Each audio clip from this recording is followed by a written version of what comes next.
All right, I am here with Rebeka Zeljko, and we're going to have an interesting conversation about the surveillance state in the United States. It doesn't seem like something you're not like excited to talk about this. I was thinking about like, oh, this will be a fun conversation. I'm like, no, it'll be interesting, but not fun. This shouldn't be a fun conversation because there is a surveillance state, and I think that it's expansive and it's growing, and people don't actually know about it. And so I've been interested in this topic for a little while now. A lot of people have. It's kind of a hot topic right now. Flock cameras.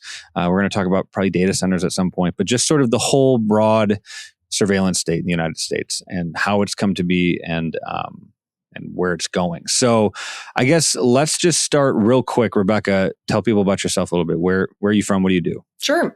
Thank you so much for having me, first of all. My name is Rebeka. I'm a writer for the Daily Caller. I cover national politics. Before that, I was at The Blaze. I was at The Federalist. I write about politics. I'm from California originally, so I was really radicalized by that experience, and they've created a monster. So now I'm here. Awesome. There you go. Love to hear it.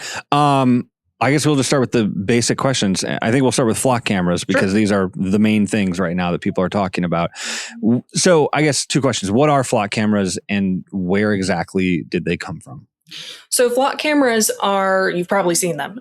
You walk out of your house, most places in the country, and it's a camera that is on a light post or on a traffic light or on a telephone pole. It's pretty much everywhere you go, it seems like.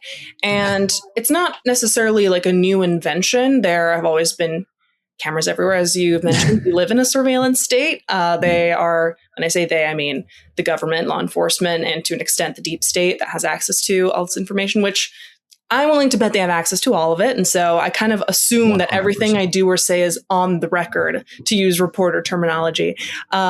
But it's an American company. It's a private company that started putting up these cameras around the country and in an eerily quiet way. So their whole pitch is that they are supposed to help law enforcement do their job better. That's kind of what they are outwardly pitching to customers and to Americans who look outside their window and they're like, that wasn't there. What's that? Is that camera pointed at my window? And so their explanation is, well, the more that we can keep tabs on things, we can make sure everything is going smoothly. And when something bad happens, we are able to quickly get the information to law enforcement in order to get rid of whatever threat or resolve whatever crime had taken place. That's kind of the pitch that they make to Americans and otherwise concerned citizens. The reality is obviously a little bit, it's not always what it seems. And so some of the concerns that people have had, apart from just like the obvious constant surveillance, which again is not necessarily a novelty, there have always been, in the last couple of decades, especially since 9/11, there has always been some sort of sense that everything you do can and probably will be documented in some sort of way. Luckily, most of us, I don't necessarily think this is a good attitude to adopt. Most of us are pretty unimportant. And so it doesn't affect us directly, maybe in a way that you would imagine somebody as high profile, somebody in the government. That sort of surveillance maybe would feel different for them. But I think we would both agree that people like to feel like their lives are private to an extent that they can be. You can go out in public and you understand that you're being perceived publicly. But when you go home, or if you're, taking out your trash or whatever, you're kind of around your house, you would hope that if you look around and nobody's watching, that you're not being watched. And that's unfortunately not really the case. And so there have already been instances where even people in law enforcement, the people that are supposed to be, that are supposed to have your back, have abused flock cameras. There's been several reports where police officers will stalk their love interests or former, fiancés or wives or whatever, and track their movements. The flock camera is actually one of the features that they have is license plate readers, and so they will they will search all of this private information and kind of track the person. And it's obviously an invasion of privacy. At least it feels like it. There's also there's also been occasions where people have been misidentified, or the information wasn't necessarily airtight or as 100% accurate as maybe they would hope. And so there have been arrests that were faulty, or like if there was someone's driving a rental car, that information on its own was not didn't provide the full picture. people. So you can kind of see how this can become an issue pretty quickly. And it's kind of in its infancy insofar as people are just now starting to notice it, and it's starting to become a national conversation. The problem is Flock doesn't necessarily seem super open to that conversation. They had a convention recently, I want to say in Texas, although I'd have to double check on that, where the point was they advertised it as this convention to explain to people why Flock is important and why they're doing what they're doing is a good thing and a service. And there was a video that I think went pretty viral.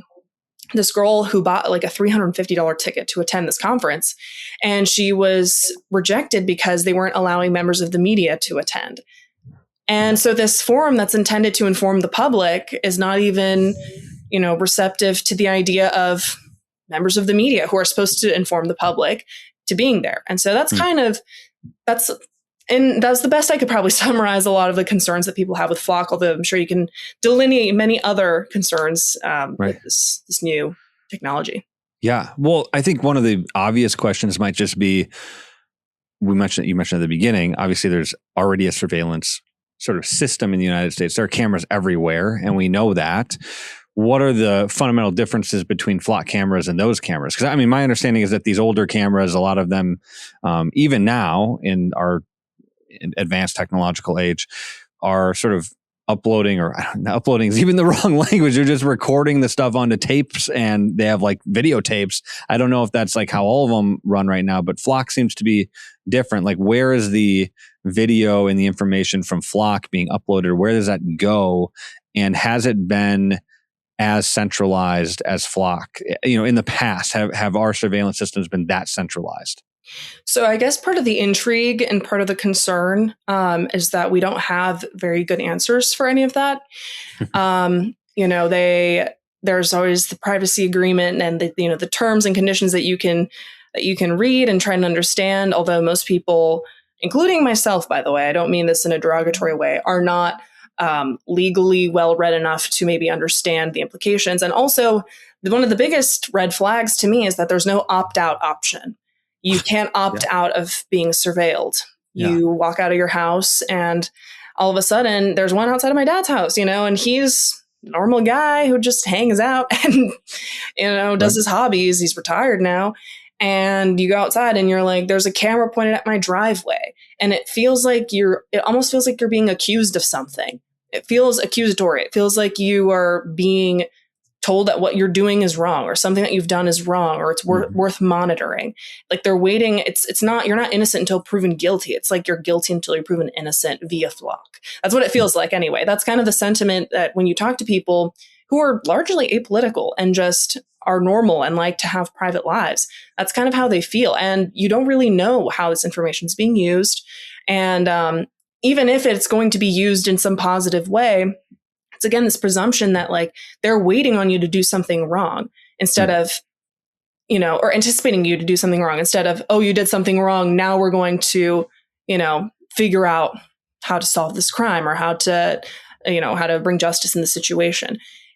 So innocent people who have done nothing wrong and who probably won't do anything wrong have their privacy violated for basically no reason. And honestly, if America had like a 0% crime rate, or even let's say like 10%, 15%, like a low crime rate that was like a measurable improvement to your day-to-day life. We talked about this a little bit earlier. I live in DC.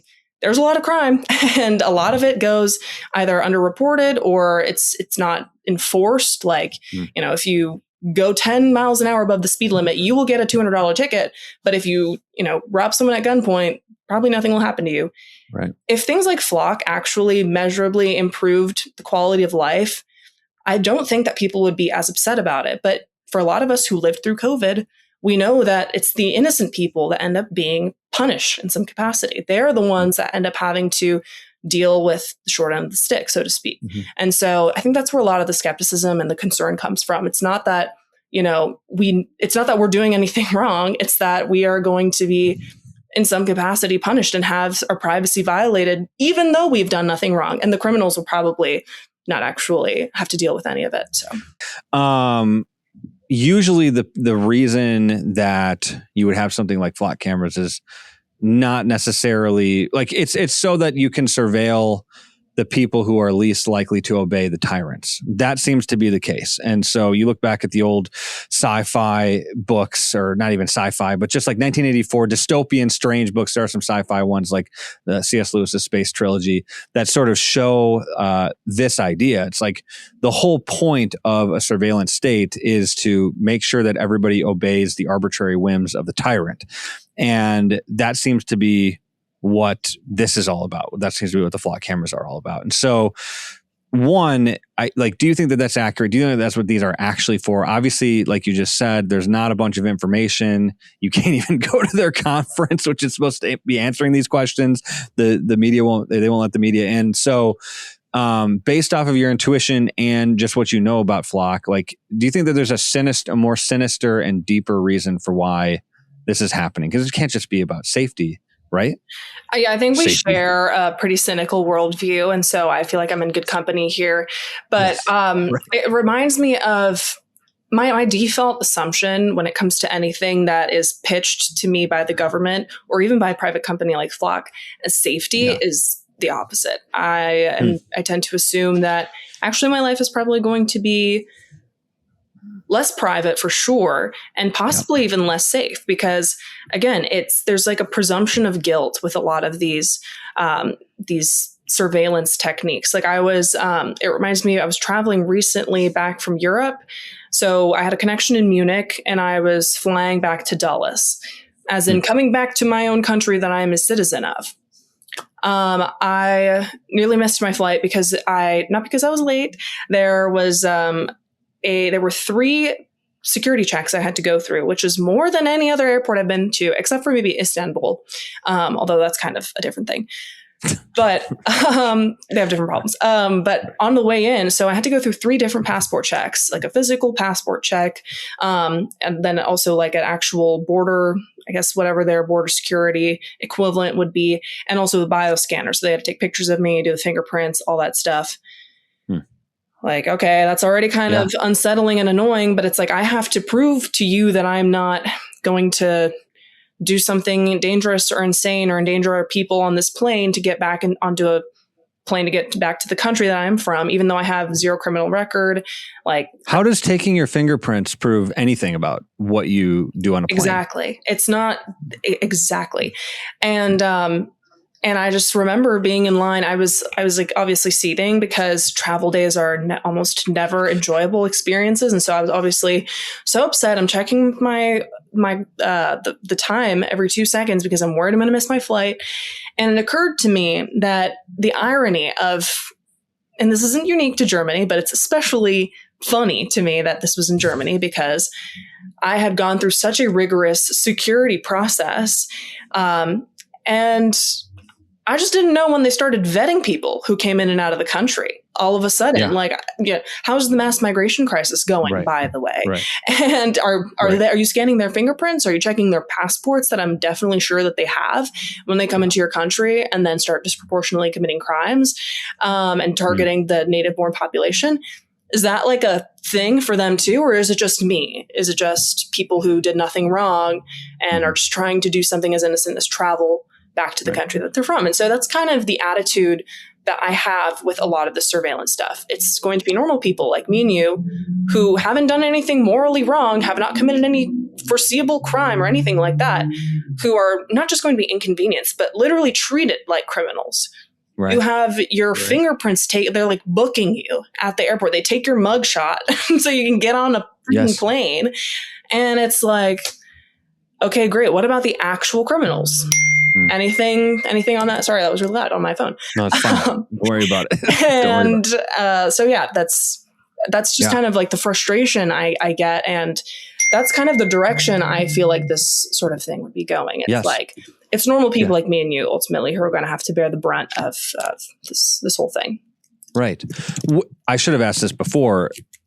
Has there been a decrease in crime? Are people safer in cities with more flock cameras? Is there any data on that yet? Not that I've seen. I imagine that if there is data to suggest that, it comes from a law enforcement agency that has the incentive for, to convince people that this technology is good. So I would be generally skeptical if that's the case. There's not a lot of evidence that some of these surveillance technologies like measurably improve crime rates. It's usually things that are more drastic that we can get into later that would actually like meaningfully impact things like crime. And yeah, it's just one of those things where like, if there was a measurable improvement, I don't think you would see that much outrage. But I'm highly skeptical that there will be a long-term and meaningful improvement, so much so that I'm willing to forfeit my privacy. And even if that's a conclusion I arrive to independently, it's not like I had a say. It's not like this was on a ballot. It's not like, they knocked on my door and said, hey, we're new in the neighborhood. Like, we just want to set this camera up for X, Y, and Z reason. What do you think? Right. No, it's that I walk down and all of a sudden it's there.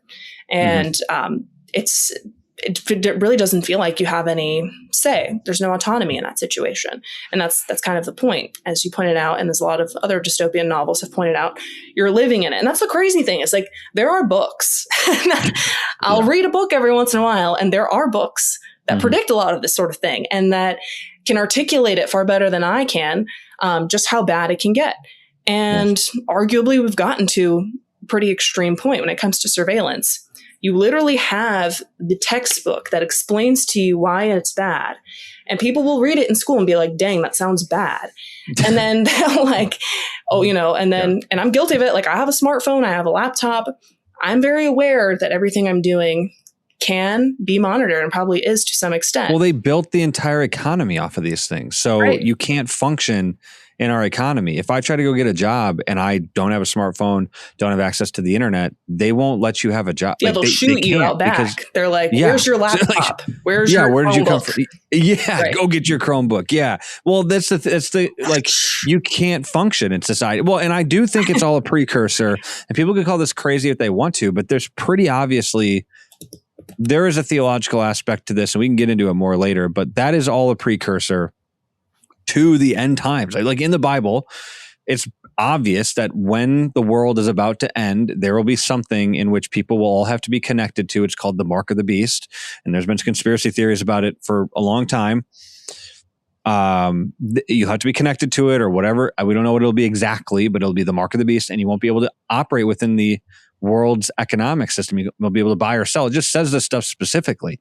And it's like, of course, the thing will be implanted or a mark on your actual body. So it'll be almost embedded into who you are, which is sort of the transhumanist vision. That's like their goal. But these external hardwares, the phones, the computers, all this stuff, these were all just mechanisms that were meant to bring us towards that sort of integration with technology that I think will be the mark of the beast. I think it's pretty obvious, but all of this was meant to, I think, just get us addicted to this stuff and sort of entirely reliant upon it with absolutely no other skills. Like, nobody knows how to farm. We're not self-sustainable. So they won't even need to convince people to do this. People will just line up to do it. Just put the chip inside of me, hook me up to whatever you want me to hook up to. I'll do whatever you tell me because I'm addicted to the stuff, the dopamine. What I get from social media and all this nonsense feels really good. And I don't know how to function outside of the world economic system. And so do whatever you want to me. Any thoughts on that? A few. Thoughts on that? I famously don't usually have a shortage of things to say, but with phones, I believe the tech guys that came up with this technology when they say, I won't let my kids near this stuff. Oh, yeah. It's like, that should be clear enough. Yeah. And not to brag, but my parents had the foresight to let me have only a flip phone up until I was 14 years old. So that's pretty cool. But did they let you have a smartphone after that?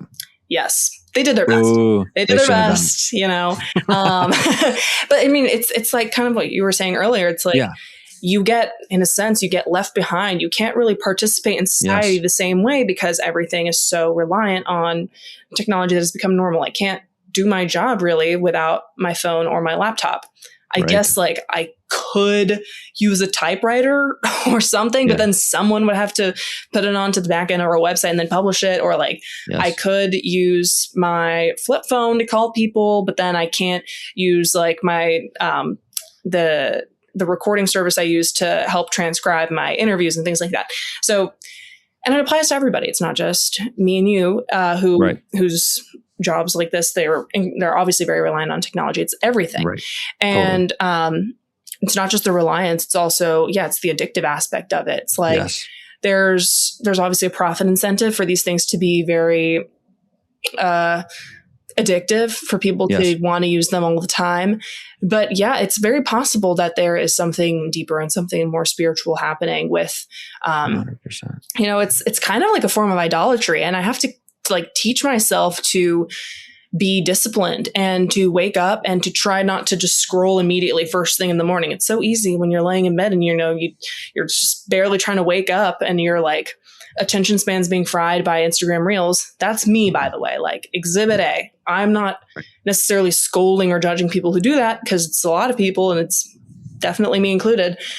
But like, it's not good for you. And when I go on a camping trip or something and I don't have service for 3 days, you feel better. Like you can feel there's a tangible improvement in not just like your mental health, but like your physical health. You're not as like, you wean yourself off of this thing. You're not a slave to it anymore. Unfortunately, that's a temporary experience for most people. It's become actually more common for there to be kind of solutions to restrict technology usage. Like there's apps that will lock your phone, or like you can buy a box where you can literally lock your phone in the box and it will unlock for however many minutes or hours you will set it to. Stuff like that, because that's kind of the extent of the addiction. You literally have to like pour cement over your phone in order to stop yourself from scrolling on it. And it's pretty bleak. It's horrible. Yeah. It's absolutely horrible. And I mean, there's a lot to talk about there.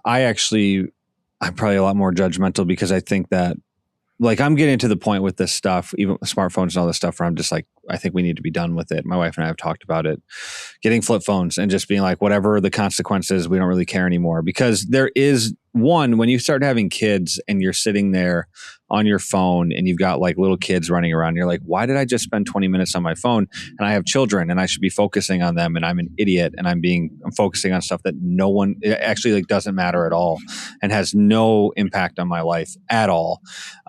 And you can see people on social media all the time who their life is social media. Like they think that the thing that's more real is what's happening on X or Instagram or whatever than what is in front of their face. It's really a disease and an inversion of reality.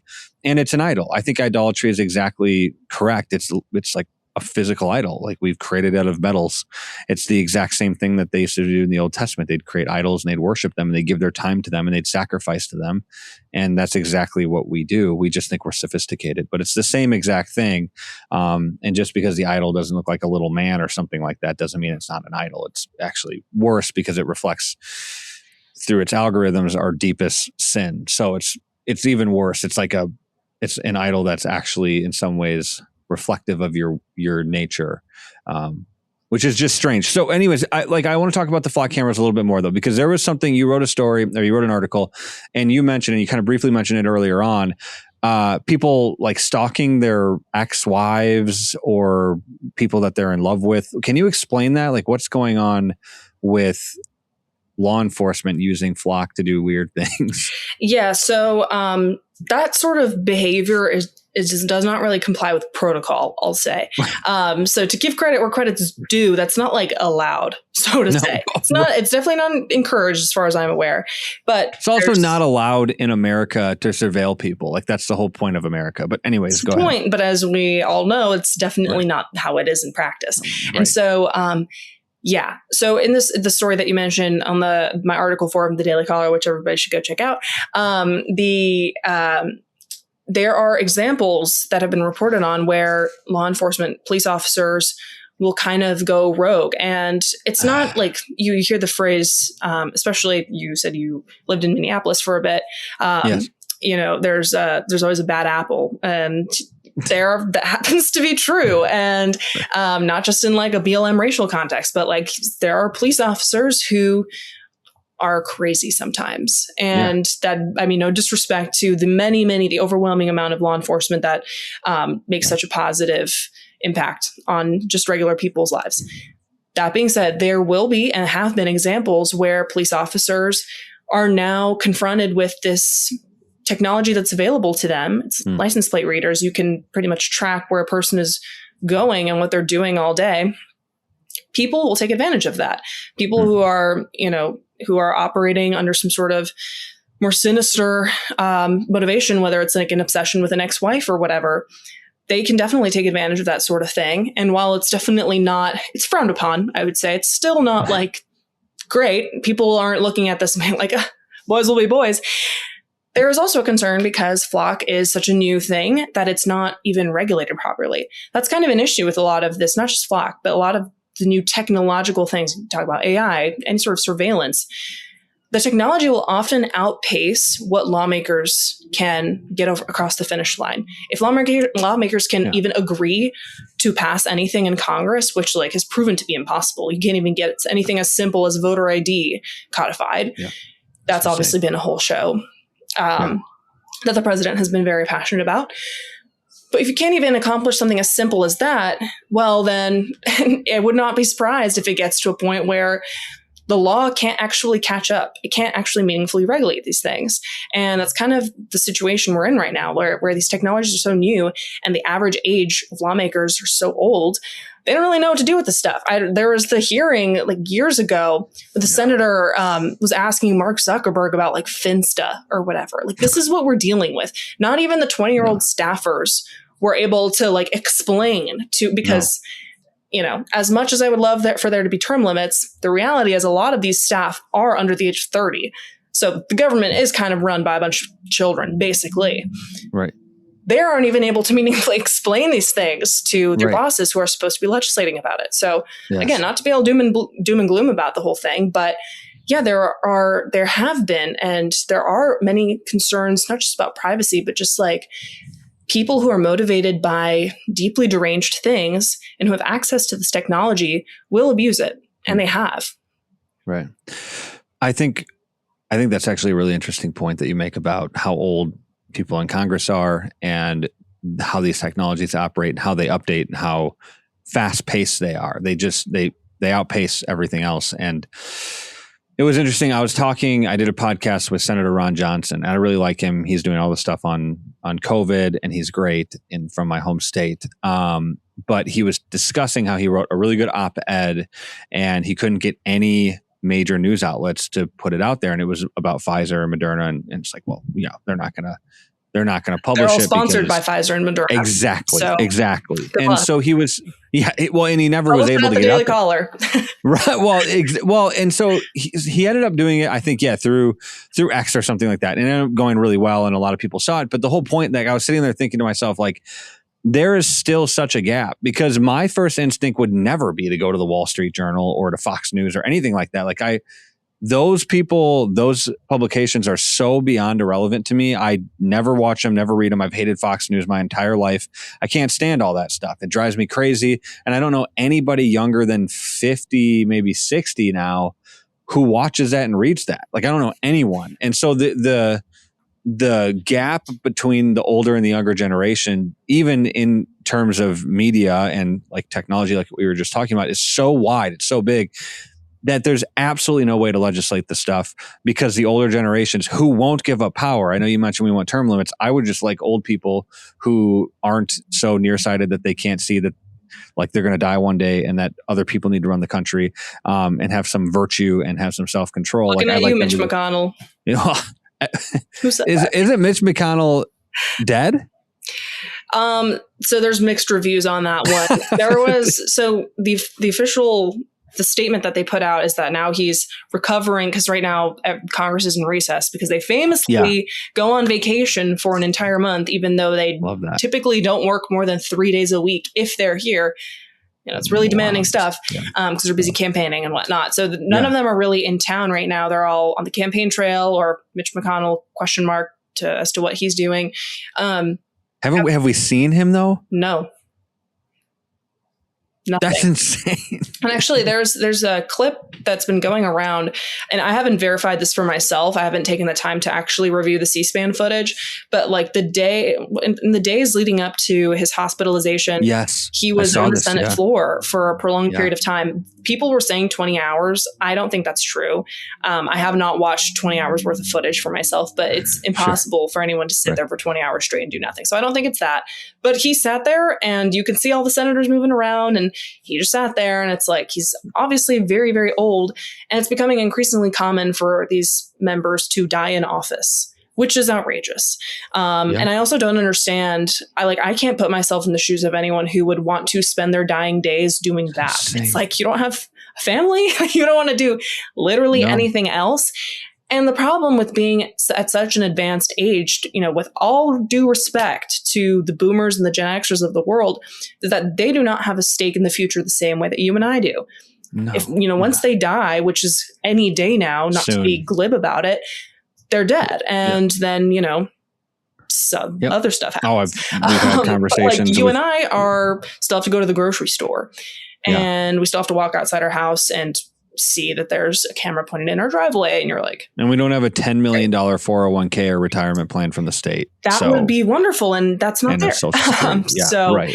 And we can't get it either because the financial system is completely shot and we're in $40 trillion of debt. So 2030, I think Social Security will be used up by 2032, and I'm still paying into it. So the boomers who already have millions of dollars can get their $2,000 a month paycheck or whatever they get. They can save up for that fourth vacation home. They'll be all right. You got to have one of those. You got to have 4 of them. Actually, you got to have quite a few. As many. You get vacation home maxing, as they say. Right.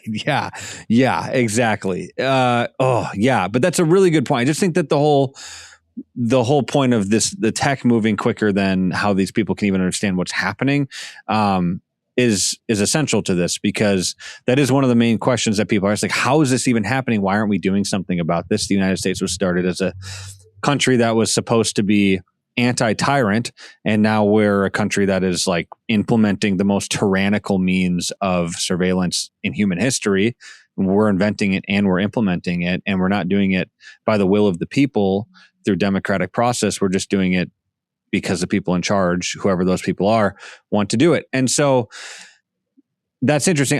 To that point, like, what do you actually think that the core of this is? Like, who or what is implementing this? Like, who's obsessed with surveilling everything? Is it Trump? Is it the Republicans? Is it the Democrats? Like, is it the CIA, the deep state? Like, what is going on? Yeah. I don't think it's like Trump necessarily. I think the nice thing about Trump is that you pretty much get what you're looking at. Like, he's a remarkably honest person, which I kind of appreciate for all his many flaws. Right. You pretty much know what you're getting. And he speaks very candidly all the time. Actually, my colleague, Reagan, who's the White House reporter for the Daily Caller, she asked the president about Flock, and he was like, honestly, let me get back to you because we're still crunching the numbers, paraphrasing, obviously, which is not my ideal answer. But especially when there's like thousands of them in America. Crunch the numbers before you put them in the country. I don't disagree with that. But at least he was like, honestly, I'll let you know. And there are many remarkably honest moments that you can play back to with the president. I think about most recently when he was in the Oval Office with the lifeguard from Santa Cruz, actually, close to where I grew up, who saved the child from drowning. And he looks at the child who almost died and was like, honestly, I don't know if I would have done that. And the kid's like, okay. Like, it's stuff like that. That's kind of like, oh, that's so Trump. Yeah, it's endearing a little bit. It's, you get what you get what you pay for pretty much. And not to say that he's perfect or has never done anything deceiving, but like when we invaded Venezuela and he was like, yep, the oil, we're like, all right. Yeah. At least he just said that. I guess that's everybody else lies constantly to save face, to make them seem like they're doing things for moral reasons, and he was just like, like, he's not like, I don't want to say he's two-dimensional, but like you can pretty much understand and see what his motivations are pretty easily, whether or not you agree with them. Yes. So I don't think it's like Trump. I actually think that most of our political problems today are so far beyond Trump. even though I Trump agree. is the attractive Yeah. thing to argue about. Yeah. A lot of the social issues, as important as they might be, I often think of them as distractions. Like every time I see the Yes. WNBA in the news, it's like, It's great. getting annoying. Yeah. It's the I whole don't like care about Enos the Cantor. WNBA. Oh, it's because Right. they're doing the trans thing again, the Right. thing that pretty much nobody agrees with, but like we keep Yes. talking about it, and for Right. some reason it's an issue that won't go away. Fine. I don't like that either. But Yeah. the $40 trillion in debt thing, it's Yeah. like not a peep. You can't turn Well, around and what else are you going to complain talk about in the league filled with lesbians? about it. Like Right. this is like that's the most like condensed lesbian place in the world. Like, of course they're going to talk about trans stuff. It's annoying. Like I agree with you. It gets to the point where you're like, okay, all the lesbians are over there. What are they talking about? Trans stuff. All right. Well, yeah, Like, we're $40 trillion in debt. Right. And their league is subsidized by the NBA. Obviously, they wouldn't exist because nobody watches WNBA basketball. I like I would be. I'm fat and out of shape right now, and I would be a WNBA all-time great Michael Superstar. Jordan type player. It would be unbelievable, actually. You'd be if I thought about dunking it. on the lesbians. With literally. their 28.5 basketball, which is Exactly. anyways. I agree with you. A lot of that stuff just seems to be a distraction from what the actual problems are. And I actually further agree with you 100% that Trump gets to blame for things that we, like the American people, the Republicans, put Trump in there thinking he was going to solve these problems. These problems are decades, if not 100 to 150-year-old problems. Like these are deeply seated problems in the United States that we're dealing with today, that we're seeing like the worst effects of. And Trump isn't going to be he's not going to be some guy that comes in here and fix them. I don't think anybody can. Yeah, he's not like the most obviously front-facing person to pin the blame on and to criticize. Not to say that he's, like a totally innocent actor. He's clearly done a lot of things that I would personally object to, as well as many things that I'm grateful for. That's kind of how politics works largely. So I don't think it's as simple as a left or a right thing. I don't think it's as simple as Donald Trump or Kamala Harris or Barack Obama or Joe Biden or whatever.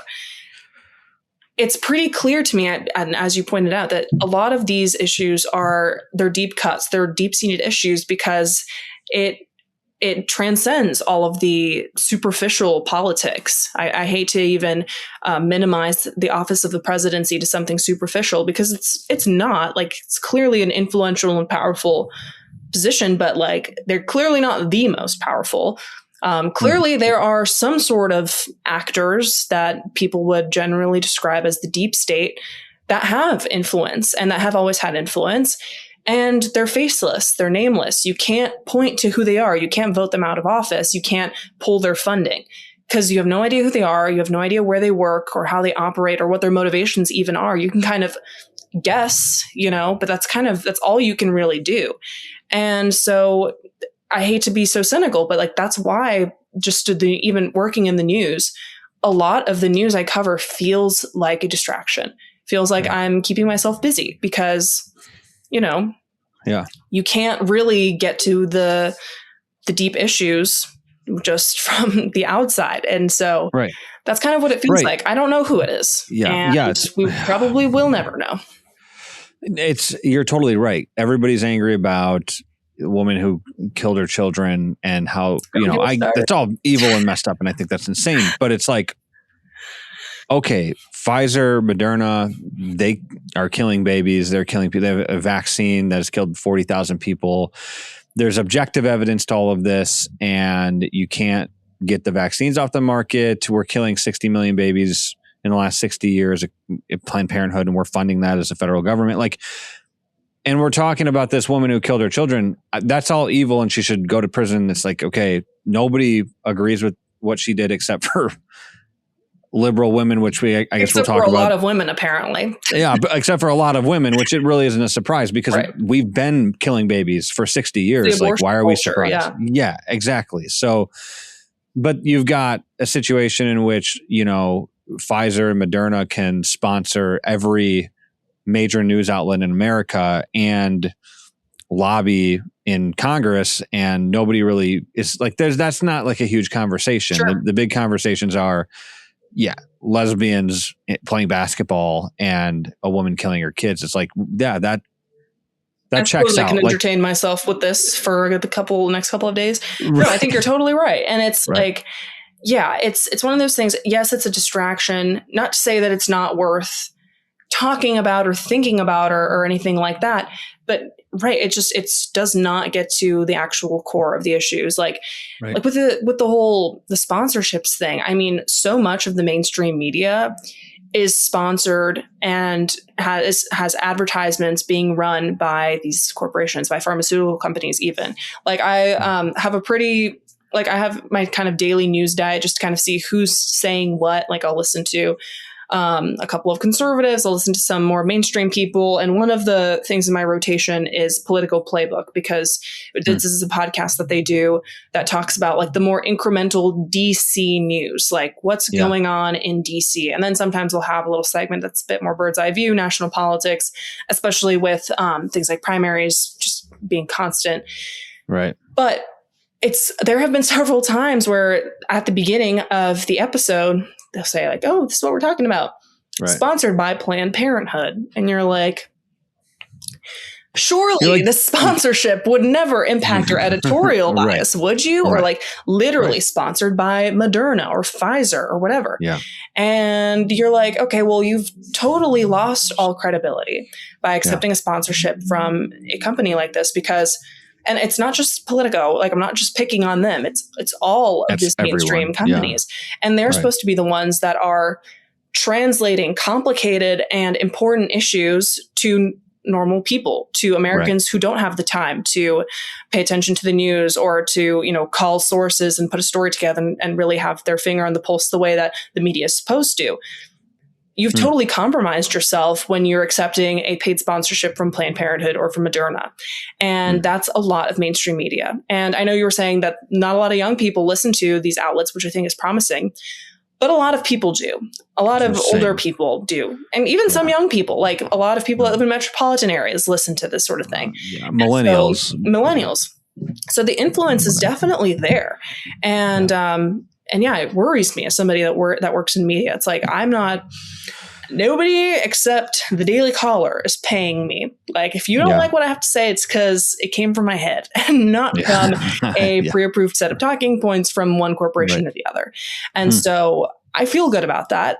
That's not the case for a lot of people in the media. And so that's just something I guess I would caution people about, because there's not much else you can do apart from just be critical. But yeah, it's very real. Yes, it's 100% real. And I think that people need to pay attention to who's sponsoring the people that they listen to. I mean, there was no questioning the narrative. I remember talking to my grandpa. He just died, 6 months ago. And I remember while he was in the hospital at the end of his life, we went in there and I talked to him. And for some reason, the conversation of he was a Fox News watch every day, all day, Fox News, all he did. And his life was a disaster. And anyway, those two things might be connected. And we got into the conversation of Tucker Carlson. And he was like, "What even ever happened to Tucker Carlson?" And he was like, "Tucker Carlson, he's not on Fox News anymore. He's irrelevant and all that stuff." And I'm like, he's more famous now than he has ever been in his entire life, just on the basis of statistics and metrics. And he's watching Fox News and that's just not that doesn't compute for him. It doesn't make any sense to him. And I think there is a brainwashing that happens through these media companies. I think it's falling away. I know some millennials who are still bought into the Politico, the Atlantic, the New Yorker, and that sort of high end sort of very weird. Posh. I mean, it's pseudo sophisticated, pseudo intellectual nonsense. And I try, I subscribe to the New Yorker just to see how they did things. I'm interested in how different publications operate. It's they have nothing to offer. There's not a single interesting thing on their entire website. But you're talking about complicated things and complicated issues, especially related to surveillance and the surveillance state. We talked about Flock, but there's another thing that recently has happened that a lot of people don't know or understand fully, and it's what's going to be implemented into, I think, all cars after 2027. So can you discuss this and this, whatever this thing is, and where it came from? Yeah. So you're talking about the kill switch, which is something I've reported on. And I first want to say my condolences and about your grandfather. And I think that story is so is just so emblematic of like, what a lot of that generation is kind of, subjected themselves to. Again, with no disrespect. Like, that's just the world that a lot of the older generation is like currently in, which is very insulated, kind of like Fox News bubble. But for a lot Can I of just say, I don't mean to cut you off, I'm sorry, but like, I do mean disrespect. I think that is insane. If you cannot understand the world outside of what some idiot talking head on the TV screen is telling you for like 30-second intervals because you have an attention span of a goldfish, you're stupid and you deserve all the disrespect that you get. So like, I mean that. And I know you don't because you're a nicer person and you're better than me, but I can't stand that. Sorry, go ahead. No, you're fine. I understand the frustration. And like, I do think it is promising that younger people are not really, that's not appealing to them. And, and also I think things like social media, like X, have totally disrupted I know for a fact that it has totally disrupted the media landscape, because print media is an increasingly dying, job. And it's becoming increasingly irrelevant. And it's partially because the information has become decentralized on platforms like X. You don't have to subscribe to the New York Times to get the latest scoop necessarily, because it's going to be uploaded on X within 30 seconds. And you'll also be able to see what all of these other different people have to say about it. And you'll kind of have a better, I think, or at least a more even-handed understanding of what exactly is going on, because it's not just you're getting your source, your news from one source. It's okay, there's this piece of news, all these people are talking about, and you can kind of make up your own mind, and it happens almost instantly. That I think is really unique and has been really revolutionary for just people's awareness and understanding of what's going on in the country. There are obviously also some disadvantages to that sort of marketplace of ideas, if you will. But like, I think it's largely been a very beneficial thing. And one of those things has been the kill switch, which is probably something that honestly, it flew under the radar for me for a while. And this is not a new thing. Just to give the audience some context, the kill switch is a feature that is going to be implemented in cars, in models from 2027 forward. And it will determine whether or not the driver is impaired and shut off the car based on whether that assessment. If the technology in the car determines that the driver is impaired, meaning unsafe to drive, the car will shut off. And it's like similar to the flock cameras in the sense that it's supposed to be for your safety. That's how it's pitched. Yeah. And this was a regulation that was implemented during the Biden administration in the Infrastructure and Jobs Act. I might be misremembering the actual name of it, but it was that massive, something Infrastructure Jobs Act, something like that. Anyway, it's like this massive hundreds of billions of dollars worth of, this giant package, and embedded in it is this regulation. Infrastructure Investment and Jobs Act. I knew I was missing a letter in there, so I appreciate the fact check. $1.2 trillion. Well, that's an even more disappointing fact check, because you would always prefer that it's a billion and not a trillion. But I guess we've dug ourselves so deep in this hole. Why the hell not? And so, there's a line in there about the kill switch, and it came to my attention because actually my dad, of all people, was ranting to me about it. He's like, have you heard of this nonsense? It's going to shut off your car and all this stuff. And I was like, Dad, I don't know what part of the internet you're on. Like, that's insane. There's literally no way, not even Congress would do something like that. Well, turns out Congress would totally do something about that. And my dad is once again right, and I am once again wrong.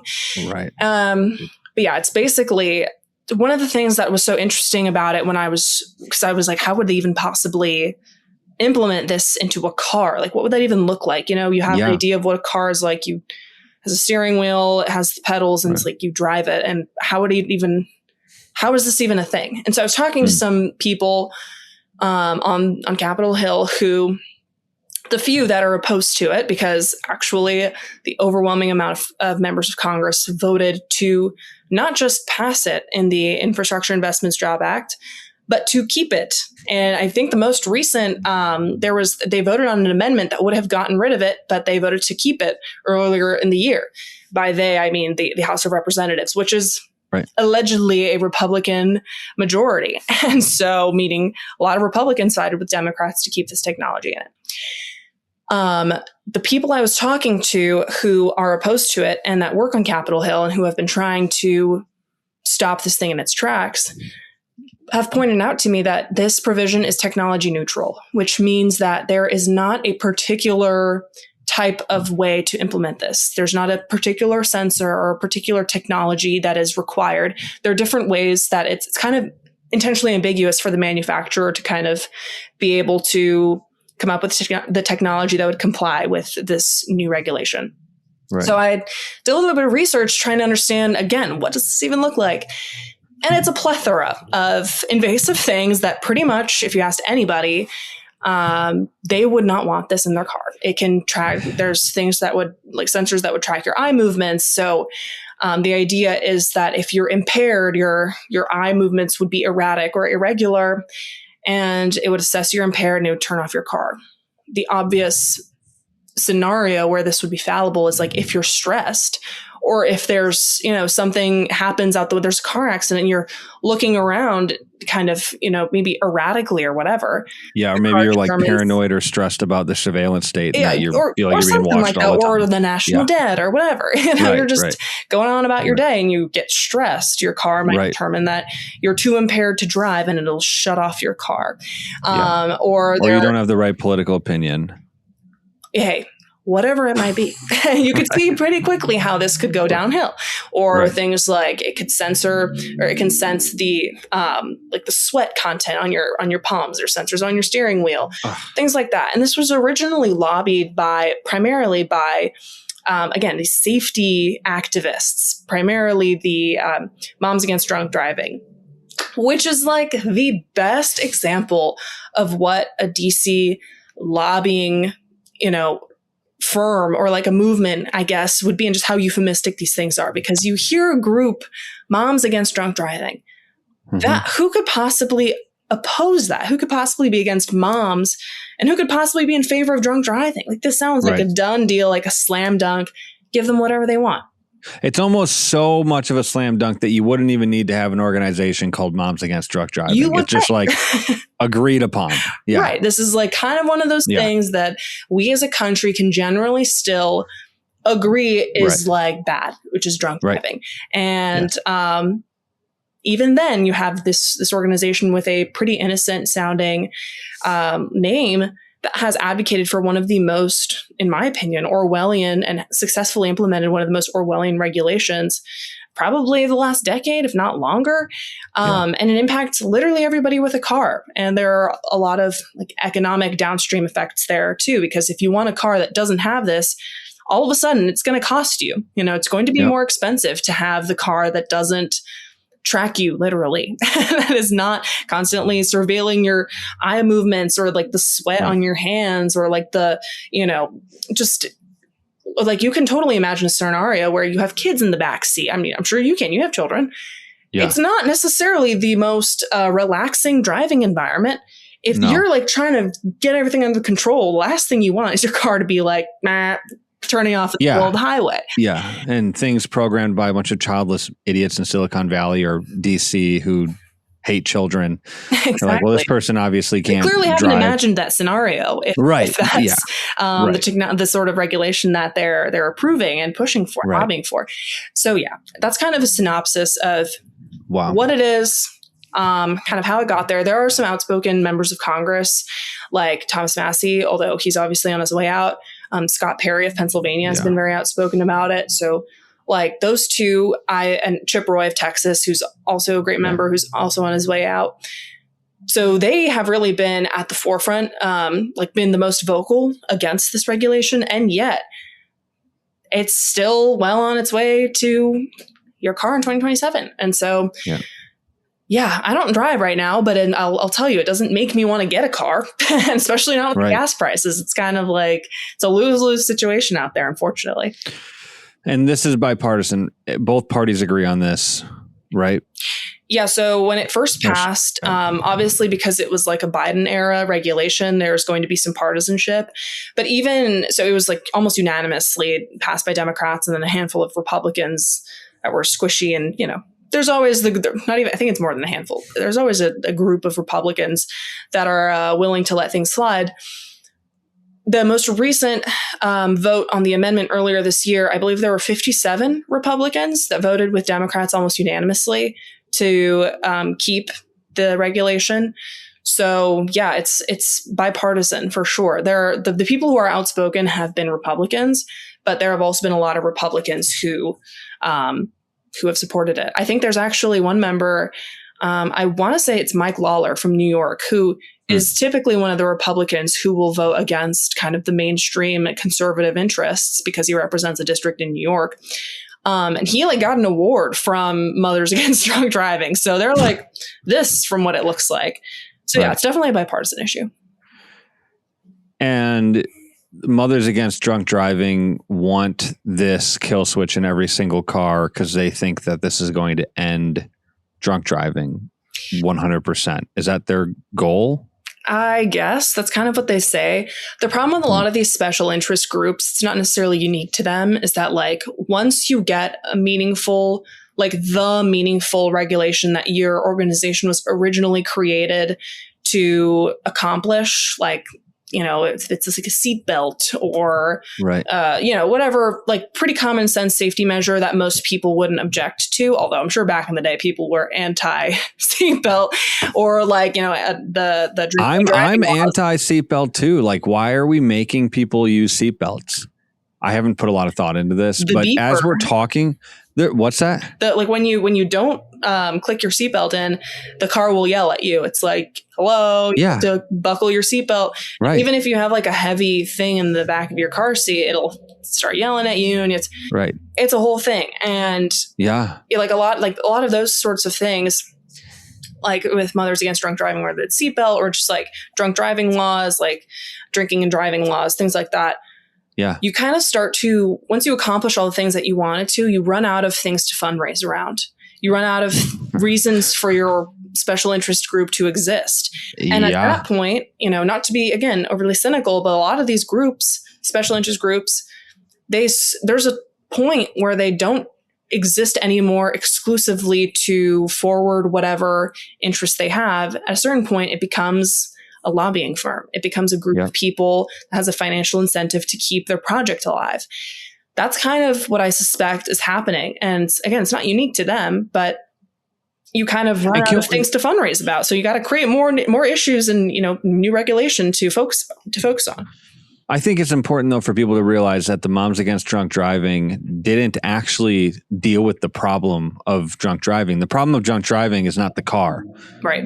The problem of drunk driving is people drinking too much and driving. It's the people and their problem with alcohol. What's that? And it totally still happens. Drunk driving is still a problem. You just buckle your seatbelt, but you can drunkenness is the problem. Right. Yeah. Alcoholism is the problem. Drinking too much and being an idiot is the problem. Right. And to punish everybody in society because a group of people, because I live in the most alcoholic state in America and one of the most alcoholic places in the world, Wisconsin, and it's statistically through the roof. We're just filled with alcoholics. And I hate that about Wisconsin. I think it's disgusting and it's destroyed the state in a lot of ways. But do I want to have a kill switch on every car because there's a bunch of drunk drivers? Absolutely not. I don't think everybody should be punished for the sins of a couple people. That's the whole point of America. It's you don't punish everybody for the sins of a couple of people. If somebody's committed a crime, they need to pay for that crime. If they haven't committed a crime, they don't have to pay for the crime that they haven't committed. And all of these things that we're talking about, the kill switch and the flock cameras and all other surveillance, it's totally inverted the justice system. It's what you just said. You said earlier, you're guilty until you're proven innocent, and you're going to pay for the sins of everybody because people live in chronic and perpetual fear, apparently. And women who are highly emotional, who are lobbying in Congress, want to punish everybody because of something that happened to them that's horrible. And nobody's happy about what's happened to these people. And it's a horrible, terrible thing. But their solution to the problem isn't a solution to the problem. It's a solution to some other peripheral thing that has nothing to do with the fundamental problem, which is drunk people first. Yeah. than drunk people getting into cars. Like those are the problems. If we want to just boil it down, it's not that the car, you can put a key into the car and that it can go. It's that the person is doing that. Why is you're not going to stop drunkenness and stupidity that comes from drunkenness because you stop the cars. And I just think this is this is like the inverted logic of America. People don't even bat an eye at that. They're like, oh yeah, I guess it would sort of make sense for the mad moms to do it. Well, it's like, I don't think it actually makes sense at all, because it's not dealing with the actual problem. Right. It's dealing with the peripheral problem and punishing everybody for the sins of the few. I don't know. That stuff bothers me. I can't stand that. It's crazy. I mean, it's like putting everybody in prison because my neighbor killed somebody. And then you have to like earn your way out. Yeah. Right. Which, yeah. Hey, but that's what we're doing. Right. I think you're absolutely right. I mean, as I said earlier, it's like this presumption of guilt. It's like they're waiting for you to do something wrong, and it's all of the regular people who haven't done anything wrong that will be punished for it. And right. And then they'll emotionally attack you. Like if you say what I just said, the response is going to be like, how dare you? My child was killed. Like, yeah, happened to me. And it's like, you wish that this happens to more kids. Unrelated. Like, right. No. Yeah. Right. I don't wish that it happens to more kids. Obviously. I also don't think we should surveil everybody, 350 million people. Right. Like, no, right. No, absolutely. Right. Like, two wrongs do not make a right in this situation, or in any situation, turns out. I think it's a highly emotional tactic, which something that women like myself are particularly susceptible to and sympathetic towards. But I think you're absolutely right, where it's like, it's not the root cause. The root cause of the problem is not the regulations. It's not the car itself, even. It's the drunkenness. And that's not something that you can legislate particularly well, at least. Like, we kind of tried that, and it's like, I don't know. I guess we can go back to the Prohibition era, but you might have a hard time with that. There's like a deeper societal, arguably spiritual issue there that can't be resolved by lobbying Congress. Although I guess if you want to lobby against drunkenness, Congress is a good place to start. It's a notoriously drunk work environment, sources would say. Is it really? Oh, yeah. Like, okay. It is not, sorry, I don't mean that to sound condescending, but it's. No, it is it should be condescending, because that's disgusting. These people get paid by us. It's pretty, like, are you allowed to show up to work drunk? I'm certainly not that I know. Yeah. And it's, it's definitely like the drinking culture there is pretty. I mean, it's DC in general. It's a very sleazy place. A lot of, money in politics, that sort of thing. Like, happy hour is the equivalent of taking a work meeting. So, is Laura Loomer anywhere near any of that? Is she out of DC? Like, I don't know where she's physically located. I literally have no idea. Like, I'm just going to assume she is, and just say that anywhere where Laura Loomer is not good. There's just got to be weird stuff going on. Am genuinely not privy to that. I don't think I've ever seen her in real life. So like, until I somehow encounter her in real life, she's not like a real person to me, because it's like, I just see her stuff on the internet and I'm like, whoa, that's crazy. And then I scroll. So like, to me, that's not like something that's anything that I've not encountered that. Yeah. And don't get me wrong, I like a good margarita. That's the Mexican side of me. It's like, I like to hang out with my friends on a Friday and share a Guinness or whatever.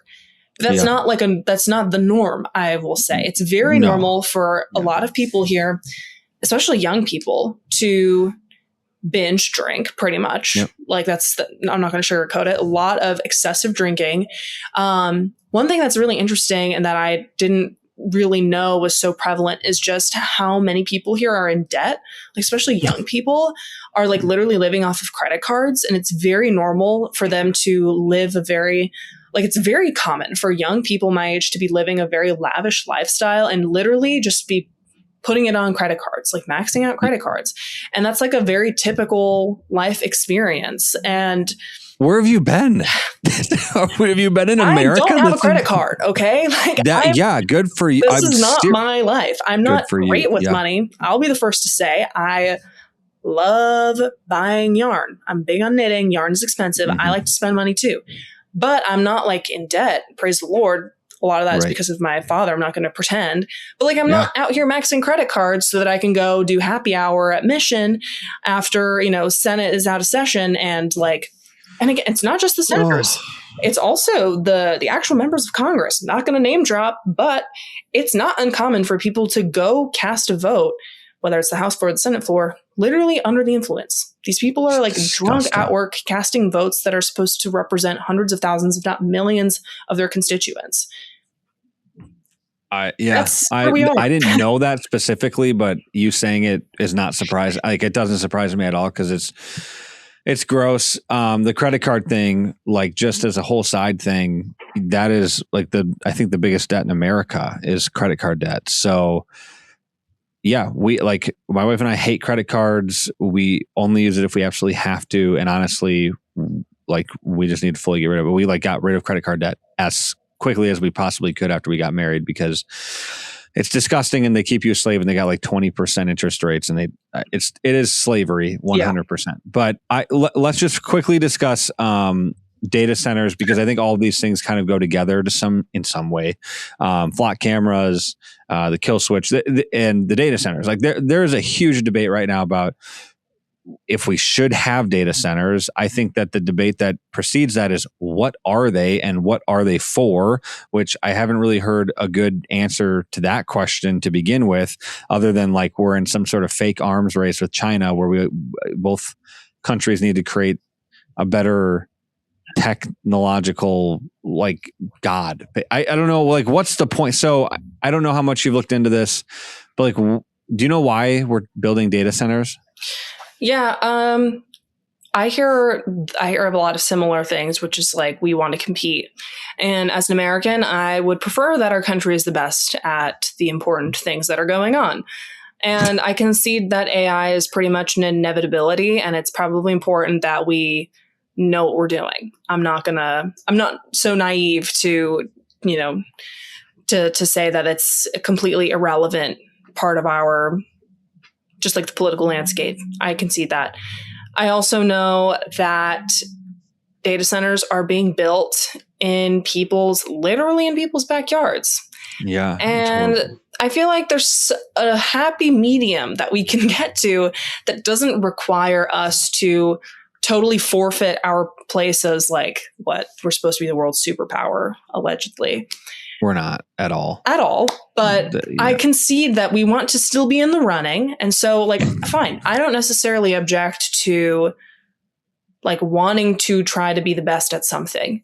How is this? But what is it for? I'm not trying to push back or anything like that. But what is the benefit of artificial intelligence? Like when I use artificial intelligence, it's sort of like, okay, yeah, I can do math fast. Yeah. I don't know. Computers could already do that. So what is there's this, that's the narrative that I hear. It's like, we're in this arms race, some sort of like a nuclear arms race. That makes sense. Like whichever country has the most nukes gets to destroy the world if they want to. I think the United States had like 30,000 nukes at one point, and so did the Soviets.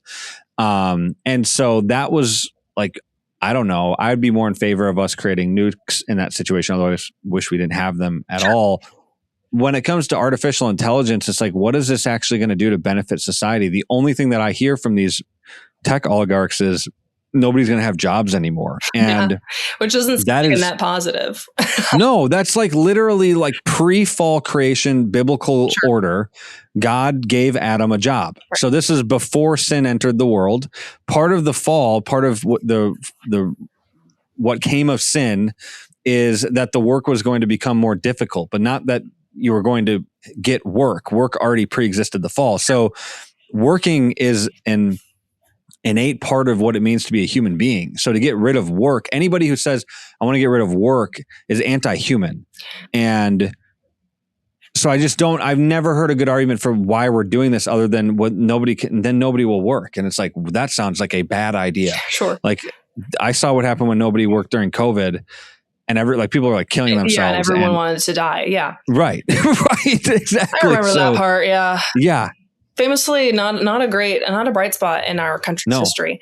I think you're right. Like work is something that most people dread. Their alarm goes off in the morning and they're like, again, right. Time to go get my paycheck so that I can afford my rent that's too expensive or whatever. Right. But then you show up to your office and you talk to your coworkers and you do your job and you go home and most people probably reflect on their day and say, you know, I did a good job, or maybe something bad happened, but either way, I did my job, and that's fulfilling to people in some capacity, hopefully. I know that there's people that have miserable jobs. I've had them before, but you know, that's just what you do as a person. You have a job, and you have, for some people it's a 9 to 5. For some people it's something more unconventional, or it's like motherhood. That's absolutely a job. 100%. The through line is that these things are difficult and they're fulfilling. Yeah. So, well, the result of the fall for man was that work would be more toil. The result of the fall for woman was that childbearing would become more painful. So, anyways, rats. Yeah. It's still doable. Just like work, though. Just to your exact point, worth it. Exactly. It's 100% worth it, just because it's difficult, and actually just like pumping everybody with an epidural and getting rid of pain during childbirth isn't good in any way, shape, or form. And when Paul says in the New Testament that women will be saved through childbirth, it's an exact representation parallel to the gospel, Christ suffering on the cross to give life. The suffering and the pain that comes through these things, and same with work with man, produces good. It produces something that's good and something that is beneficial for other people. It's self-sacrificial. When you try to get rid of the pain of that thing, you get rid of the whole point of it. That's like the whole problem with what we're doing in society with the technological movement and the medical industry, is we're trying to get rid of pain and toil. And those are the two things that the gospel inverts and paradoxically uses to bring about good and flourishing. And it's just, I don't know. Anyways, I'll shut up about like the lecture, but go ahead. No, I think that was put perfectly. And you're right. Like fulfillment and difficulty are inseparable. Like true fulfillment is going to be difficult to accomplish. True fulfillment is going to be painful, and it's almost necessary, because as you pointed out, if it's like a seamless or just like an entirely frictionless process, it's like, what did you even do? Like every good adventure, every good story in life involves tragedy or betrayal or suffering. Like it's a necessary part of all of the good parts of life, all of the fulfilling parts of life. I think you're absolutely right. And so, like when you think about something like artificial intelligence that is supposed to, in the most charitable version of things, be some sort of like extreme form of convenience to people, it's supposed to make, you're going to have, like, even more so than the internet already is. And it's pretty clear all of the disadvantages that the internet has imposed on normal people. It's made us increasingly antisocial. It has not made us smarter, contrary to what it was marketed as. We're literally IQs have dropped for the first time in 200 years. You have all of the information. Well, you're supposed to have all the information in the world at your fingertips, and yet it's not exactly inspired people to do a lot of great things. Yeah. You have a civilization, you have a people that has become increasingly dumber, like less happy, less inspired, more suicidal. Right. And this all came after we were supposedly supposed to experience a period of human flourishing because of the internet. I'm glad that I can FaceTime my parents that live across the country. That's a great thing. I'm glad that exists. Right. But do the benefits outweigh the costs? I mean, you could have just absolutely written a letter. And honestly, writing a letter, it's so romantic. Is interesting. It's so romantic. Yeah. Right. And it's an inherent. It inherently promotes the virtue of patience. Oh, absolutely. And we have no patience as a society. A lot of the virtues that were traditionally celebrated have just been totally forgotten. Like I have a friend whose boyfriend is in the military, and they have to like write each other letters because he's not allowed to have a phone. And like the days that he's able to escape to a payphone and, call her for 15 minutes, those days are like, it's obviously a difficult period. You don't want to be that disconnected from somebody, but that kind of, delayed gratification is so that's so romantic and that's kind of wonderful. And so, like pain and suffering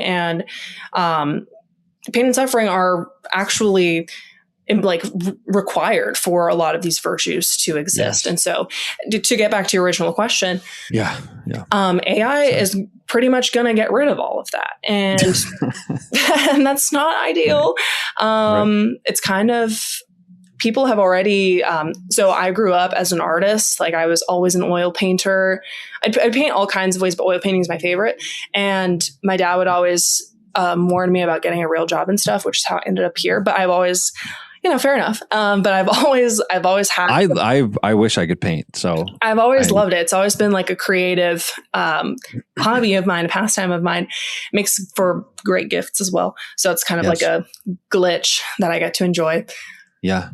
But with AI, something I've been thinking about is like the art of having something be handmade. It's going to become luxurious. Like the idea of having like a hand knit sweater or a quilt or or just something that takes so much time and is so tedious. Even nowadays, like we have it pretty easy. It takes me like probably 2 or 3 weeks to knit a sweater, but that's because I don't have to like shear a sheep and process the wool and spin it and like, or like I can just go to a store and buy yarn. Even then it takes me a long time, and it's that delayed gratification, and it's sometimes very frustrating because you mess something up and you have to redo it and all these things. Yeah. And like, even that is so much more gratifying than going to the store and spending $15, $20, $30, $50, whatever on a piece of clothing. And it feels so like a luxury now. It feels like it's going to be like a whole kind of like having something be handmade is going to be increasingly rare and increasingly luxurious to people. And it's going to be something I fear that only elites will be able to enjoy. It's like poor people can't afford the handmade thing or the artisanal thing. People, including myself, I'm kind of guilty of this. I always mocked like the brick and mortar shops, like not mom and pop necessarily, but like the kind of lib coated brick and mortar stores on Main Street that would sell like, infused olive oil. I was like, that's so gay. Yeah. And it's a little bit gay. Love those places. No, but those people, those are the old school liberals. Exactly. We have them they're all over Madison. Their ideology is destructive and they've destroyed the entire country. But I go into their stores and they've got real flowers. And they've made something real, like tangible. Exactly. Dude, if you go to this is in Madison, Wisconsin, it's as progressive as it can get. But if you go to some of these East Side, super liberal, super gay communities, these little subdivisions or whatever, neighborhoods, they are, and especially the older progressives, they're put together, they're beautiful gardens, they're little homes, everything's in its right place, and you got like 100 gay people in like 3 blocks, and you're like, okay, there's a lot of gay people, but like I'm friends with some of these people, and you go and they have a great taste. They have wonderful taste. They have actual art. Some of it's modern, and then you can tell them like that looks terrible. But then they have real things. Or you go to these brick and mortar stores that you're talking about, and the clothing or whatever it is, it's made out of real material, and that is the difference. So I think you're totally right about that, and it's something that I've noticed. My wife and I have talked about this a million times. Just when you go to the store, and you buy something from some name, like not name brand, but like some, Walmart or Target or whatever, wherever you're going to buy clothes. I don't know if people buy clothes from Walmart or Target, but wherever, Costco, sometimes people like shopping for clothes there, just like kind of the big brands. It's fake. It's like it's just this weird fake material, synthetic. It's not real. If you get something, you have to pay a lot of money. Like the sweatshirt that I'm wearing right now was not cheap, but it's real. It's made. I don't know what it's made out of because I don't think about that stuff as much, but it's real. Sure. And you can tell it's real, and it feels real, and it lasts longer. And we've sort of just made an effort to try to buy that stuff and maybe less of it, just because it'll last longer. It's more durable, rather than the synthetic crap that you can get at the local whatever place that charges you like $10 for 14 t-shirts. It's like, those t-shirts are made out of God knows what. And they're going to disintegrate. They're going to disintegrate. Like if you sweat a couple times in them, you're going to have holes in them. And so I totally agree with you. It is going to become a luxury only for the elites or for the people who actually know how to do these things. Which and is the reality is less common. Yeah. It's less common, and people aren't passing that down to their children. It's crazy. These skills like quilting and knitting and whatever, are even for men, woodworking and the whatever you need to do, like build things. Like there's, one of the reasons we loved the house that we bought, it just because it was like, there was some like wood, it was real. Not everything was painted over with white, it's like, oh, put white on the brick. Yeah. That should be a federal crime. And you should go to prison for that. But for a long time. I'm fine with flock cameras on people. I was just gonna say. Yeah, if you want to put flock cameras in front of people with houses with white painted on the brick, all right. I will pay for that personally. Yeah. But it's I think you're totally right. That's something that my wife and I have talked a lot about, but I haven't ever talked about on the podcast. And I think it's just an interesting idea that as things go in this weird progression, wherever we're going, one of the downsides of where we're going with all of this stuff is that people are just okay with crappier stuff. Mm. It's just weird. It's just like the stuff you're wearing and whatever you put in your house, all this fake stuff, this synthetic stuff, like people are just fine with it. Yeah. And they don't even ask questions. And they think you're weird. They even kind of judge you because you're wearing like real stuff. They're like, oh. Yeah, and you're like, it's the other way around. I should be judging you. Yeah. Yeah, no, I think you're totally right. And that's kind of one of the things that concerns me about AI is that it kind of, the logical conclusion kind of seems that it's going to promote uniformity, and it kind of makes it feel like things are disposable because things are so instantaneous. Like again, if I'm thinking about art, you can instantly generate a photo of whatever you want, and that doesn't mean anything to the user because it was instantaneous. Yes. And so you've totally devalued important things that humans have produced, and really, sacrificed and spent a lot of time like mastering and creating. And now it's like, if you walked through, and I kind of catch myself doing this sometimes, to be honest, because like there are one of the things that DC does the best is museums. We have great museums here. Oh yeah. Yeah. Some of them are woke. Some of them are Bible gay. Museum I thought was good. Which one? Oh, the Bible Museum. Yeah. Yeah. We do some great museums. Yeah. Some of them are a little bit woke, but you can find some great collections here. Like I like the art museums. Yeah. You can just walk around there and you couldn't spend enough time really appreciating how difficult it is for one person to even produce one of these things. And they're everywhere. And it's like amazing. That in and of itself is a really impressive and wonderful, uniquely human thing that we are so creative and talented as a species and so inspired by something. I tend to think that the best artwork comes from people who are inspired by divinity, because 100%. That's like the North Star to follow if you want to create something important and beautiful. Yeah. If you replace that, you not just ruin like the art form. This, again, just isn't unique to art, but like just using this as an example. But you also then you totally devalue that to the viewer, to the person. Like it's kind of becomes devoid of meaning. Because it's an instantaneous thing, and the quality is not great. Although I'm sure as AI gets better, it'll also improve. Like whatever, if it improves, you're destroying. It's never humans. Going to be the same. It's never going to be the same. Right. And like I remember, I worked at a grocery store, a very well-known grocery chain when I was in high school and college, and I was a sign artist, so I would draw like the chalkboard designs for them. And what store? I work for Trader Joe's. It's not a big secret. we love Trader Joe's. We love Trader Joe's. I have very competitive grocery store pricing. I still love shopping there to this day. And their peanut butter cups, dark chocolates, peanut butter cups. Very solid. We get them. And I loved working there. And it was like one of my favorite jobs I've ever had.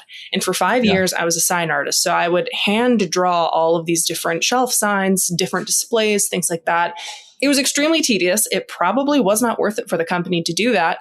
But it was worth it in a much more tangible sense. You had customers that would walk in and they would notice, and that would be part of the experience. You're like, wow, this is really intentional, and there's attention to detail. It's not soulless and like printed out from a computer and Helvetica, like It's communist. not Arial font. No, we're doing cursive over here. Legible cursive, but we're doing cursive. Flowers. It's floral. Exactly. I mean, and it's obviously it's tailored towards women, which is more, mimetic. But your point that you're making about artwork is like that's the point that G.K. Chesterton makes in his book, The Everlasting Man. Like, look, you go back to the cavemen or whatever, whoever these people are that are making these pictures in the caves that we found from quote unquote prehistoric times, which is like, that doesn't even make sense because you can't know something's prehistoric if it's prehistoric. Yeah. It defeats itself. But he makes that argument. But he says like the reason we know these were human beings and they weren't just some like hybrid is because they were making art. Nothing else makes art. Human beings make art. That's like what makes us human, is that we can create something in the way that our creator creates things. And Sure. so like it's a 1-to-1. I was going to ask you real quick, because you mentioned the art museums in DC. Are you talking about like this Smithsonian art museums or like what, like, Yeah. What type of art do you like, and do you have any favorite artists or anything like that? Because I never talk to people who appreciate art. That's a good question. So yeah. Yeah, so my favorite museum here is the National Gallery of Art, not the contemporary one. I like the classic stuff just because it's like real. It's real, yeah, and it's like it's unpretentious. You don't have to like try and understand what it means or whatever. Which, like, to me, that's always been a good sign of art. If you can look at it and appreciate it, that's probably a good thing. And that's kind of last thing I wanted to say about like the AI stuff before we talk about one of my favorite things, which is art, is that the problem with AI and making everything so disposable, I guess, making all of the creative things, the things that humans create, instantaneous and disposable, is that the very same humans, all of those uniquely human qualities will make themselves feel disposable to an extent. Like, if the thing that fulfilled so many people and that makes humans unique is no longer unique, then it's like, what even is the point? And in an increasingly secular society, that concerns me. I have hope that my younger generation is kind of recognizing that void and finding healthy ways to fill it. But that's just as an aside. You're totally right. Yeah. My favorite art, I really like, this is probably my most basic take, but I don't really care because I just love it. I love Monet's artwork, and there are several at the Gallery of Art. And I've always loved his work just because it's like, it gets the point across, but in a very interesting way. Like Impressionism was always interesting to me. I love Impressionism, and I know it's liberal, postmodern to say, but I agree with you. Yeah, but I yearn for the days where like that was controversial. I know. Yeah, give me some Edward Hopper. I'll deal with a society in which Monet and Edward Hopper are controversial and not like Jackson Pollock's nonsense. Fine. Yeah, exactly. Yeah. But I've also been lucky enough to have visited his home twice now. Wow. And I think that has probably informed my perspective more than anything, because you go to his house and first of all, it's pink, which is a major win for the girls. I love the pink house. I'm like, this is already great. And it's for the gays too. Hey, I think pink can be a gender neutral color. It's not, but Claude, he enjoyed it and I respect that. Yeah. And you go there and it's this pink house that is, by modern standards, I think really a wonderful home, although it was pretty humble. It was considered pretty humble back then. You have this wonderful pink house that's just like plopped in this massive garden. And it's like overgrown in the perfect ways. It's not like, unruly, but it's natural. And you obviously have the famous water lilies, and like each room has its own color scheme. Like the kitchen is blue. That's how it should be. And the dining room is yellow. And it's like, it looks like a dollhouse. And you go there and you're like, wow, this is what the quality of life was for somebody who didn't have all the money in the world. Like this was an attainable lifestyle for a normal person back in the day. And it wasn't black, gray, and white. Yeah. And it wasn't all just like a big box. Yeah. Yeah.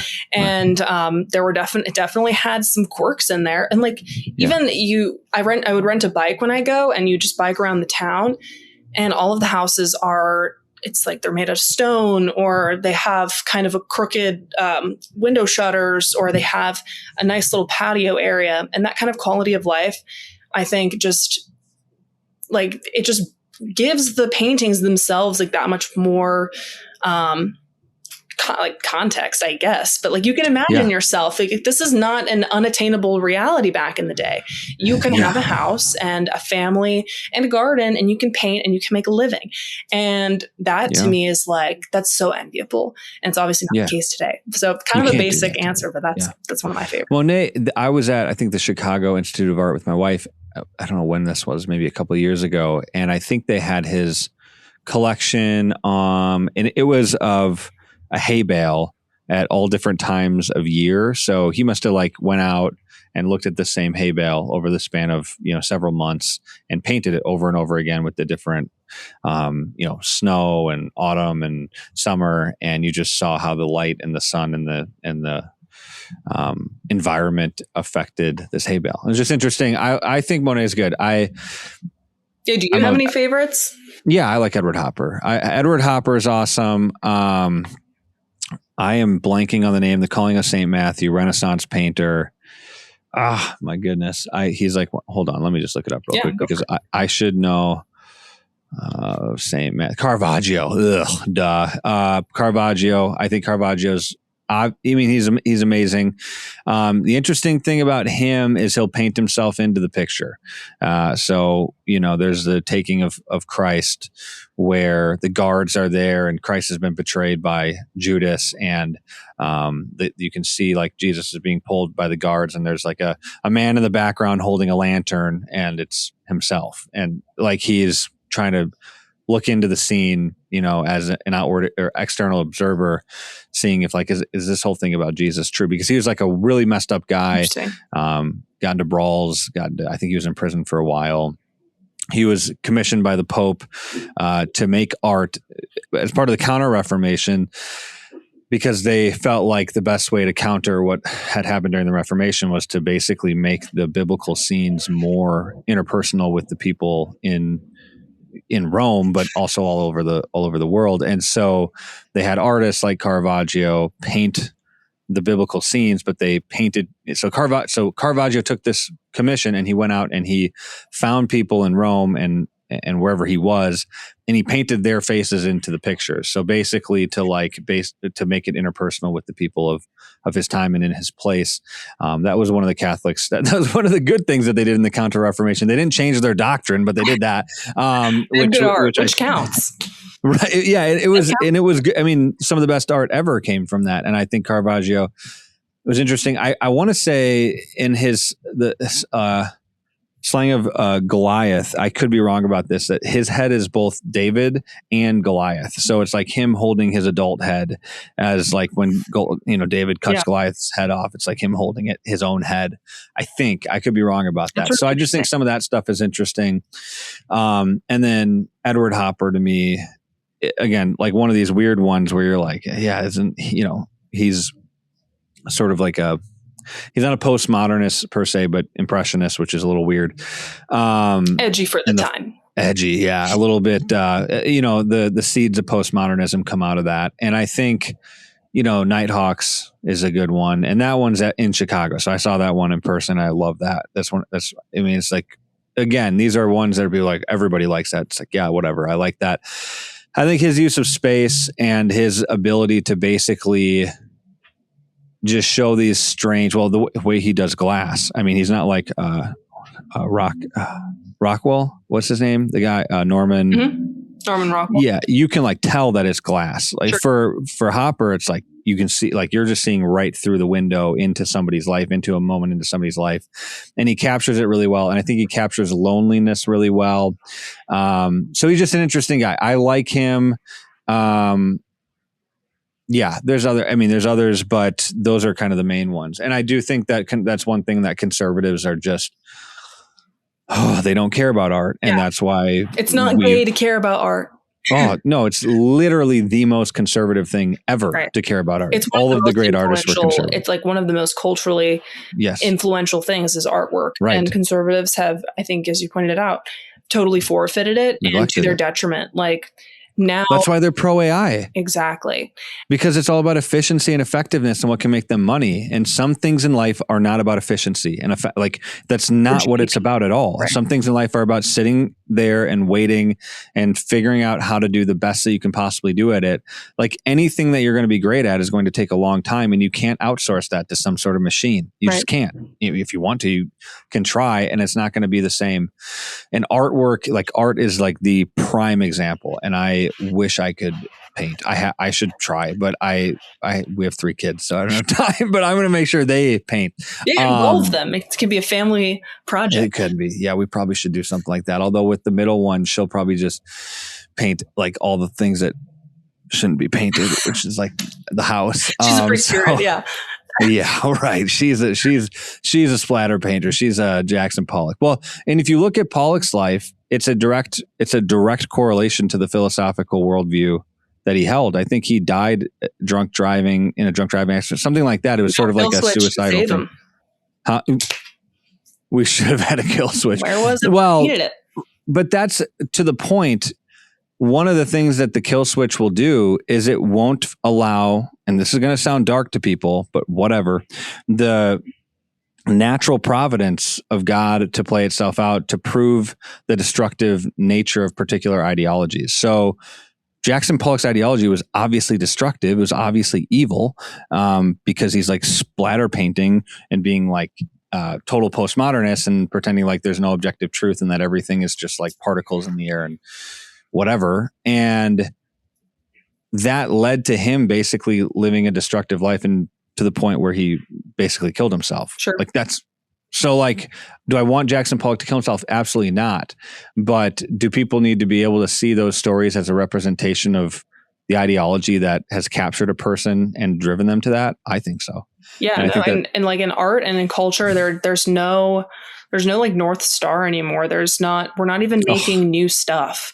Like all of the new movies, all of the new TV shows, I haven't seen anything that is, we're just remaking the same old movies. We're doing spin-offs. We're recasting people in the same classic, adaptation. And it's like, that to me is not a good sign. And that to me tells me that we as a country, we're not inspired or led by anything meaningful enough that will actually drive people to create things like art or like movies or like, and you mentioned this earlier. It's like, it was a total mistake for conservatives to just, call it gay and then move on. Like even with Broadway, arguably one of the gayest art forms, but it's like now if you go watch Broadway as a musical theater fan, it's like, it's been totally taken over by a very distinct political agenda, not just political, but like ideological. Yeah. Ideological. And it's like, and also the quality is just not what it used to be. And it's it's not gay to care about it. And also it's like bad for your soul if you don't care about it. It's bad to just totally give up on it and then let the actually bad people basically have all of the say in it. And it's no wonder that like our generation is struggling in so many ways because they can't even come home and, watch like an inspiring or a fulfilling or like well thought out movie that teaches you something important. It's all slop. Everything's been slopified. Everything. It's horrible. Everything is like uniform or just meant to kind of briefly entertain you, but not actually tell you anything. But I will say like I do think that there are people who are young and who are self-aware enough to know that and to know that it's causing them to suffer. And they're kind of, I think that it kind of seems to me that they're like turning away from that and that they're noticing that. Like I know that I haven't seen the movies, but like there was that movie recently that was pretty dark from what I understand, Obsession, but like wildly successful movie. And it was totally new, actors that had not been in anything. This was the biggest role they'd had, new indie filmmakers and things like that. That to me is promising that young people are attracted to, despite all of the themes of the movie, they're attracted to something new and different that I think is a good thing. And I'm sure there are other examples. It's just one that, that sticks out, but you know, it's kind of, these things are kind of self-evident. They're obvious. You can go to a museum and you don't have to, you know, ridicule someone's political ideology to show them two paintings and be like, which one's better? Like there's almost always an obvious choice, and it's not all of the modern or postmodern slop. I think you're 100% right. I think that the thing that I noticed in the conservative, quote unquote, conservative or Republican movement, well, one is just that the aversion to and almost a hatred for art and beauty proves that it was never a conservative movement to begin with. That's you can't have conservatism without beauty. It's like the most incomprehensible thing you could possibly imagine. All the great conservatives they loved beauty. Tolkien, Lewis, Chesterton, you can go further back. You can talk, I mean, Catholic, Protestant, whatever, Charles Spurgeon. I mean, these people loved art. They loved beauty. They loved paintings. They loved good literature. And they loved the way that words work together. And my favorite theologian in the modern times is J.I. Packer. He died a couple of years back. He did use a typewriter to write all of his books, and he would send it into the publisher and they would have to retype it, which is funny. But he, like, the way that he uses words and language is beautiful. And he writes very difficult theological concepts. He's not writing like a story per se, but he's writing, his writing is beautiful. It's more beautiful than, and he's English, and they're better at this than we are in America, but he's just got beautiful writing. And I do think that there is, aside from the movies, there's good literature out there. I just read East of Eden, reading Moby Dick right now. There's good American literature. There's just good literature across the board. And I think that that's something that conservatives are going to need to, maybe a resurgence or something like that. But we just need to become more interested in things that are objectively beautiful and that are artistic, because that's going to be the only thing that can stop something like AI, which its entire goal is to destroy beauty, both like in the big ugly data centers, and just in like, it can create a painting in 30 seconds. The only way to stop that is by like, we're just rejecting it full on. That's what I think. And so I guess my final question, that's how I think it can be stopped. Do you, I guess final two questions. Do you think that this can be stopped? If yes, how? The surveillance state. You mean like, the surveillance state? Yeah, including the AI stuff, like all that stuff. Like, is it going to stop, or are we just going to go until we crash and burn? Well, it doesn't seem like it's slowing down. It doesn't seem like there's a ton of people digging their heels in, at least not people in positions that like could actually make a difference. It's very clear that most Americans who actually have to deal with all of the downside are not a big fan. I don't know what's going to happen, and I wish I had a better answer. I don't think that there's actually a realistic way to stop it in a way that's not like maybe equally as disruptive or destructive, even just in a different direction.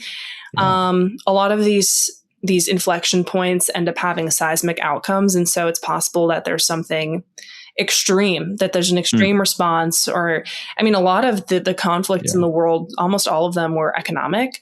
And so that this kind of disruption, I think, could totally provoke that sort of revolution, revolt. In people. I think that's possible.